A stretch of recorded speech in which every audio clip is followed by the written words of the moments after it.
In this video, I'm going to talk about Dwayne The Rock Johnson's diet for Black Adam. So, this has been one of the most talked about topics where a lot of people are talking about how Rock trained, how Rock transformed for Black Adam, and what was his diet like.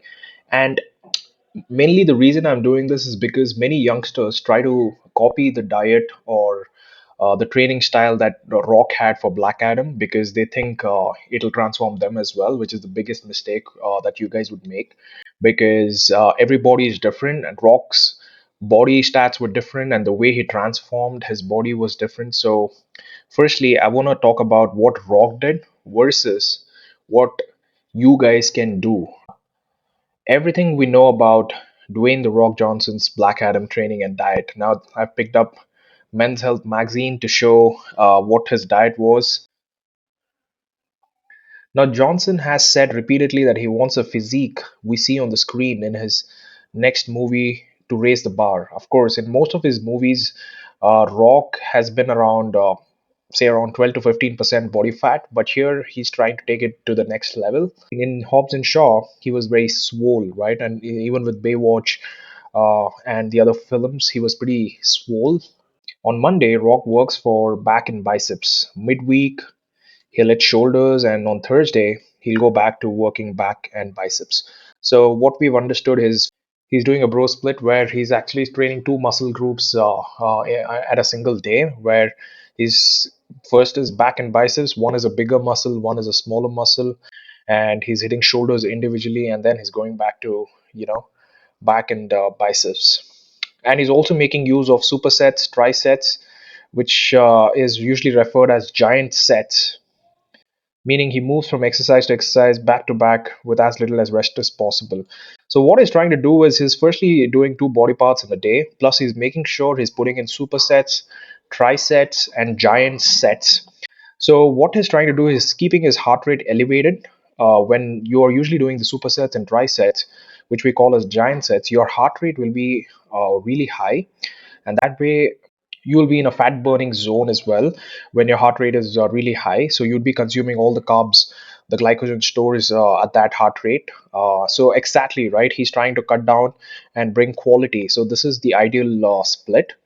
And on Fridays he's training for chest and triceps again using giant sets to pack in more work, and Saturdays is reserved for leg session, which calls the hardest workout. Of course, who doesn't call leg as the hardest, right?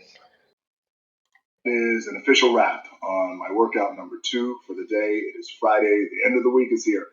I'm training with all my friends, which clearly means I'm by myself. Thousands and thousands of questions about what the training split is and what the exercises are. So for today on Friday, the training split is chest and triceps. The movements today are I'll start off with a fly, then I'll move to two compound movements, a press and then an incline press, and I will end that giant set. So that is three exercises in a row. And the fourth exercise will be a body weight dip, and just rep it out till fatigue, until failure, and that is a son of a bitch. Then I'll do one more chest movement, and then I will move on to triceps. So obviously with the Black Adam prep, there is mythology, there's character, there's story study, things like that. But when it comes to the physicality part, and the balance and the energy of Black Adam. I want to raise the bar with the character. That's the hope. More to come. Thank you for the support, and finish your week strong. Love you guys. He's trying to do a lot of work in less time, so that's where giant sets come into picture. Most of the bodybuilders try to incorporate a large amount of workouts in very small time, so giant sets are something that would help them to achieve that, hit most number of exercises in small duration and with maximum number of reps, making sure your muscles are fatigued. And this is the best methodology when you're usually trying to cut down on your fat and build muscle. Now, the Rock's chest and triceps workout. Like most people, Johnson works a larger muscle group together with a smaller one. For example, on Mondays and Thursdays, he'll work back and biceps. On Fridays, he'll train chest and triceps. He's training two muscle groups at a time. So, of course, like I said earlier, he's training two muscle groups at a time, which is one small and one big muscle. And he's hitting it twice. And hitting the same muscle twice a week would increase the muscle growth because you're hitting the same muscle twice in a week rather than waiting for another week, right? So that's the best strategy. So Johnson starts his chest workout with three giant sets of four exercises: flies, chest press, incline press, body weight dips, all of which are performed until failure. And then for breathe fresh, he moves into three sets of four different exercises that target the long lateral and medial heads of the tricep. So yeah, like I said, he's gonna hit all the exercises together without taking a lot of rest. So it's gonna be usually back to back flies, chest press, incline press, and body weight dips. So it's all like giant. And the idea here is to hit the muscle as hard as possible with maximum number of reps. So this is usually recommended when you're cutting down, when you're bulking. I wouldn't think it makes sense because you need to, kind of add more size. So you cannot hit a lot of weight in this. So this is ideal for cutting down, but for bulking, I wouldn't recommend this. My leg press. I prefer the optional leg press behind me because it allows me to do individual legs at the same time. So alternating legs will do that, almost like a ladder routine, and then we'll get into lunges, walking lunges with chains. I use the two chains over there, which equates to almost 100 pounds around my fat old neck. And then we'll move over into the shark pit, which is outside, to get into those squatting movements. And then at the end of the working out, again, keep in mind that these are giant sets, so these are all nonstop, and it is a son of a bitch. My legs are still on fire now. Um, and then we'll finish off everything with squats. So the Rock is preferring usually a leg press machine, and this is his classic image after the workout. Now the Rock's legs workout is Saturday night is where Johnson's training program gets really interesting because when he completes his toughest workout of the week, his leg workout. What do we have for leg session? He begins with 20 to 30 minutes stretching. Of course, you need some good amount of stretching before you're hitting legs too hard. And only once that is done, he move on to the actual workout, which is composed of giant sets. He is doing giant sets even with legs, right? So it's going to be killer. Now for leg press, Johnson says that he prefers using a two-legged rig that allows him to alternate working sides on the ladder routine. From there, he moves on to walking lunges with 23 kgs chains wrapped around his neck. And then he uses a pitch shock machine which moves the load from bar to the spine. So isn't that crazy? So he's doing all of this exercises starting from leg extensions, which is leg curls, compound pressing movement, chain lunges, shark pit squats, barbell squats, of this in a giant set manner. After the giant set, Johnson completes his leg day session by targeting his hamstrings and calves. Oh my God, this is a lot of hard work, right? So he's doing some crazy leg sessions, especially doing this back to back is going to kill you guys. So make sure if you're a beginner, I would recommend you guys not to try this because it's going to take your heart rate to the peak and it's going to make you puke in the gym. And make sure you do not try this if you're a beginner. But again, make sure that you're doing it in a safe way because make sure your heart rate doesn't go super high when you're doing this because Rock is pretty advanced.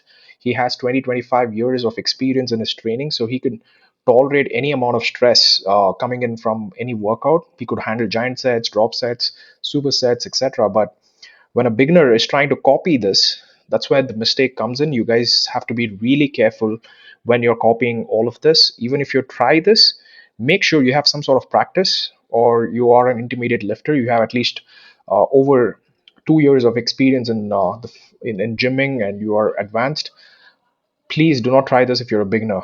What does he say about this? For all your excitement and all your support regarding Black Adam, this particular workout for shoulders is designed to maximize the blood volume right out of the gate and also make sure that the rep range is still in a place where we're still fine tuning all the etching and all the detail of the muscle, keeping its hardness, but also making sure that even with the strict diet, we keep its fullness. I could read your mind. What the fuck does that even mean, Rock? It means we're coming to raise the bar with Black Adam. That's what it means. All right. Thank you. You guys have a productive rest of your week. Again, thank you for all the support and the excitement. for Black Adam. I'm excited too. This one comes from deep passion. The mana raise the bar. Here we go. Hardest workers in the room. What is Rock trying to do here is he's activating. Actually, there are two types of muscle fibers. One, you have slow twitch muscle fibers. The other one is fast twitch muscle fibers. Now, Rock is actually kind of using his activating his fast twitch muscle fibers. For slow twitch fibers, it does not require a lot of energy. It is usually required for low intensity activities, have more blood vessels, so it could be for usually low intensity activities. Now with Rock, when he's working out for his giant sets or supersets or trisets, he's kind of activating those fast twitch fibers, which are also type 2 muscle fibers. So it's usually activated during the sudden bursts when there is a lot of energy being consumed, and things of that sort. So fast twitch fibers would actually be activated in such case. As you age, skin starts loosening up, and that's where you start losing the condition of the muscles. So to keep this intact, you have to basically put some intensity. You make sure you're hitting that really hard intensity workout to keep that condition on for the fast twitch muscle fibers. So now let's just see what's Rock's shoulder and back workout. Now Rock has explained his shoulder workout, meanwhile, are designed to maximize blood volume while keeping his shoulder strength and shape intact. For that, we can assume that he's working on high reps, potentially using some of his weight training supersets, giant sets. Now, for like I said earlier, Rock already has the size, so he doesn't have to go that heavy with lifting the weights because he has some good amount of size, muscle mass. Now, all he has to work is make sure he has to get that conditioning and the final sharper look and activate as many fibers as possible on in his shoulders and keep the pump alive. For such, he's again using supersets and giant sets to get the volume as well as a blood flow and as well as the pump, and also keep maintain the size that he still has. So as you see here, he's consuming 65 grams of protein after his workout. So that's where most of the beginners or intermediate lifters kind of make mistake. They just come back from the gym and they, let's say if they have hit a very intense workout, they go a little low on their protein. They'll keep the protein really low and they'll try to keep their carbs high, and they'll still have some bit of fat. So protein is the most essential immediately after an hour of your workout because you would have broken all your muscles. So you need that heavy amount of protein as soon as you finish your workout to make sure you start the rebuilding process of your muscles that are broken down. And he's consuming 65 grams of protein. He's also consuming some 35 grams of carb powder, right? He mentioned carb powder. So you usually get fast digesting carb powders where you could just put that in your protein shake and it'll immediately refill your muscle glycogen that you had lost during the workout. It's even faster in comparison to all the white rice and traditional carbs that we have because the advanced bodybuilders use this. Of course, you don't have to use this. You guys can simply use white rice or maybe any sort of fast digesting carbs if after the workout. But yeah, you need to keep your proteins really high, carbs somewhere moderate, and fats okay. And you also have to have electrolytes. He's also supplying some electrolytes, which he would have lost through the sweat, right? So you sweat a lot during the workout, so you lose all the minerals, main important electrolytes from your body. You make sure you have some sort of electrolytes. A lesson from here is the beginners and intermediate lifters, please try to ingest a lot of protein, but do not copy exactly what Rock is doing. Rock has different goals, you guys have different goals. You guys got to keep a little watch on your protein immediately after the workout. Within 1 hour, make sure you are supplying enough protein to your body so that your body is recovering soon, right?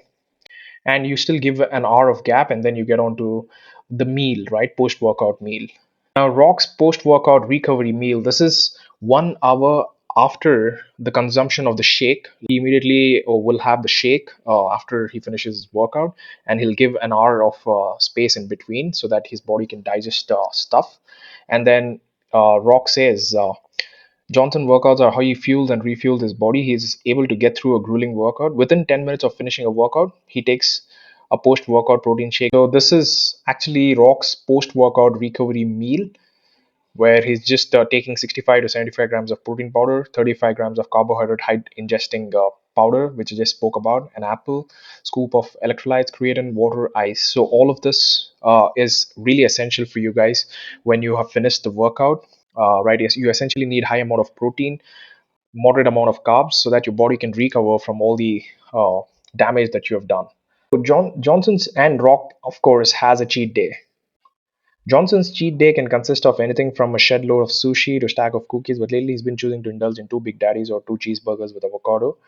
And then, of course, he's been really strict throughout his week, and during the weekend, maybe on a Sunday or a Saturday, he would indulge in a cheat day where again he's still calculating all that cheat calories that is supplying in his body, and he would enjoy that one day after surviving that gruesome workouts that he's had throughout the week. So that usually concludes the Rock's training strategies for Black Adam.